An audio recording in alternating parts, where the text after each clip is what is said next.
ముందు వీడియోలో మనం నది ఏ విధంగా ఉన్నది, ఎక్కడి నుంచి వచ్చింది అనేది చూసాం. అది చూడండి, అక్కడి నుంచి ప్రవహిస్తుంది. ఈ విధంగా వెళ్తుంది. నది పక్కనే శ్రీ బాలసుబ్రహ్మణ్య స్వామి వారి యొక్క దేవాలయం.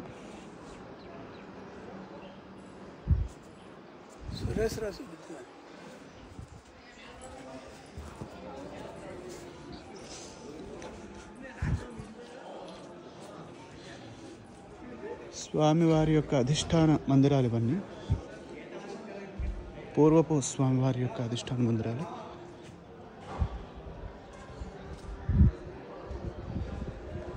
ఇది విద్యాశంకర దేవాలయం యొక్క వెస్ట్ సైడ్.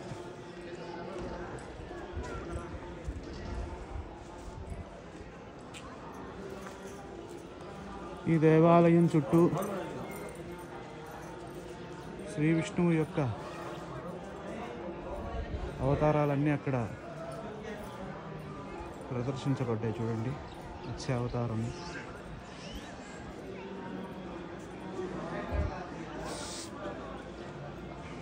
రాహస్వామి, ఈ విధంగా ప్రతి ఒక్క అవతారము, ప్రతి ఒక్క దేవతని ఇక్కడ చాలా బాగా చూపిస్తున్నారు.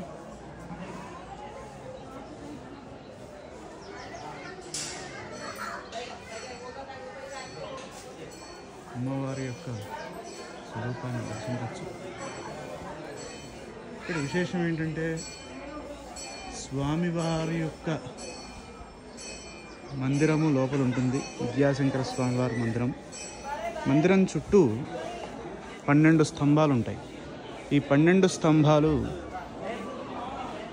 ఏం తెలియజేస్తాయంటే సూర్యుడు ఏ నెలలో ఏ రాశిలో ఆయన సంచారం చేస్తున్నారో ఆ విషయాన్ని సుస్పష్టంగా తెలియజేస్తాయి. సూర్యుడు ఏ మాసంలో అయితే ఉంటారో ఆ మాసంలో ఆ పర్టికులర్ స్తంభం మీద, పిల్లర్ మీద సూర్యుడి యొక్క కాంతి పడుతూ ఉంటుంది. అది ఈ దేవాలయం యొక్క విశేషం. ఆస్ట్రానామికల్గా చాలా గొప్ప ప్రమాణాలతో ఉన్నటువంటి దేవాలయం ఇది. ఇక్కడ చూడండి ఎంత గొప్ప ఆర్కిటెక్చర్. ఇదంతా ఒక రథాకృతిలో ఉంటుంది. రథాన్ని లాగేందుకు ఆ గొలుసులు ఏవైతే ఉన్నాయో వాటిని కూడా అక్కడ ఆ విధంగా చెక్కారు. చాలా గొప్ప ఆర్కిటెక్చర్. చూడండి, వినాయకుడు,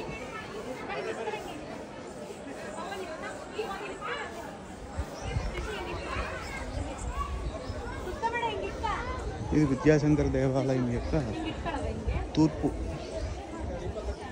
భాగం.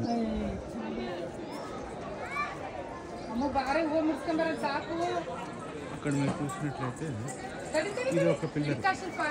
ఇది ఏ పిల్లరు? మేషము యొక్క ఆకృతి కనబడుతుంది. మేష రాశిని సూచిస్తూ ఉంటుంది ఆ పిల్లర్.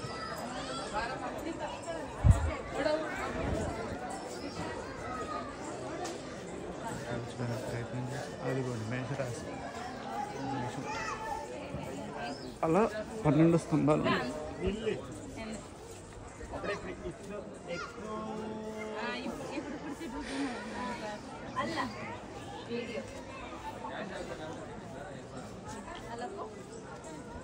అనేక దేవతామూర్తులు ఇక్కడ దర్శనమిస్తుంటారు.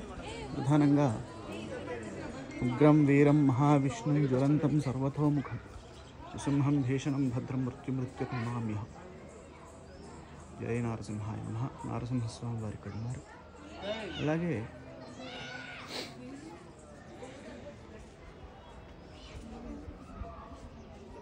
దక్షిణామూర్తి స్వామివారు, గాయత్రి అమ్మవారు, గాయత్రి అమ్మవారి యొక్క రూపము, మూర్తి. అలాగే ఈ మందిరం పైన, తోరణం పైన మీకు లక్ష్మీ అమ్మవారి యొక్క దర్శనం కూడా చేసుకోవచ్చు. ఇది లక్ష్మీ అమ్మవారు, గజలక్ష్మి.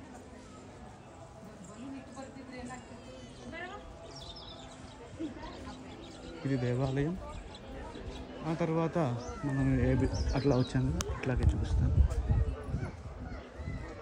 ఇక్కడ గ్రహణాలు ఏ విధంగా వస్తాయి, తర్వాత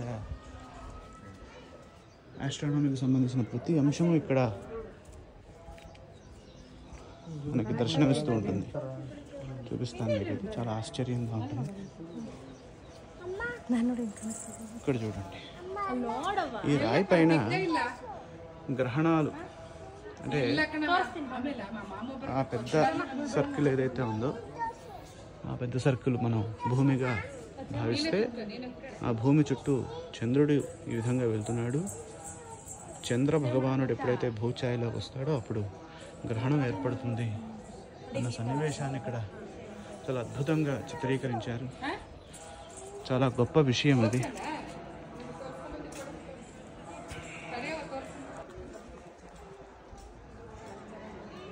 పద్నాలుగవ శతాబ్దంలో నిర్మించినటువంటి ఈ దేవాలయం, విద్యాశంకర దేవాలయం, శ్రీచక్రాకృతిలో మనకి ఈ విధంగా దర్శనమిస్తుంది. ఇక్కడ అధిష్టాన మందిరాలు,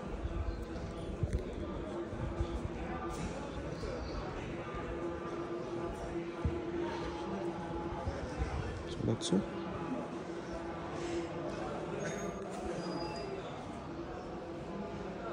నృసింహ భారతి మహాస్వామి వారి యొక్క అధిష్టాన మందిరం ఇది. ఆ తర్వాత ఈ విధంగా ఇక్కడికి వస్తే ఇక్కడ వాగీశ్వరి విద్యారణ్య టెంపుల్. ఇక్కడ కోటి కుంకుమార్చన జరుగుతోంది ప్రస్తుతం దేవాలయంలో. అక్షరాభ్యాస మండపం ఇది. సురేశ్వరాచార్య స్వామి వారి యొక్క మందిరం.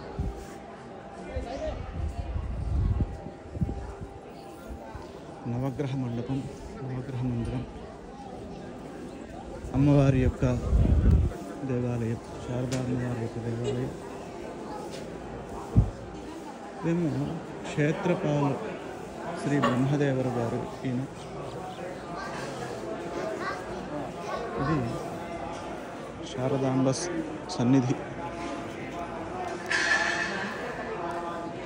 శారదే పాహ్యం శంకర రక్షణ. ఇది గోపురం.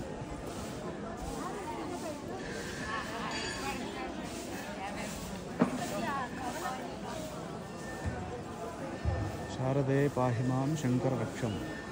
ఇక్కడ ఇట్లా మనం వెళ్తే లోపల ఆది శంకరాచార్య స్వామి వారి యొక్క దేవాలయం, అలాగే తోరణ గణపతి మనకి దర్శనమిస్తుంది. నేను సభామండపం ఇది. ఇక్కడ ఆది శంకరాచార్య స్వామి వారి యొక్క దేవాలయం. వస్తున్నారు బయటికి.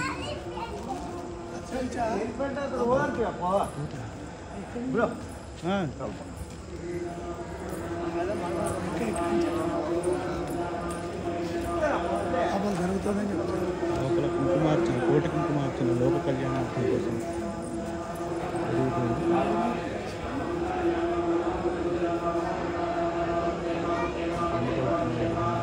కోటి కుంకుమార్చన చేస్తుంది.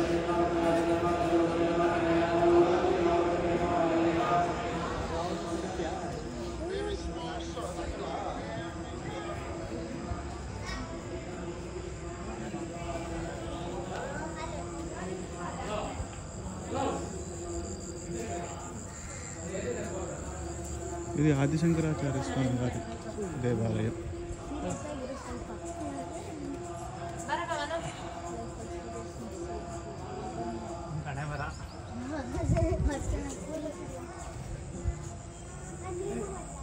పరమేశ్వరుడు ఇక్కడ కొలువై ఉన్నారు.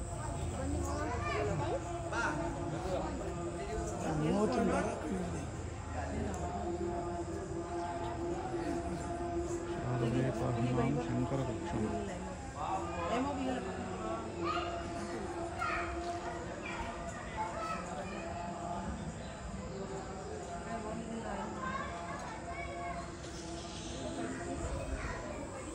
ఇది తోరణ గణపతి.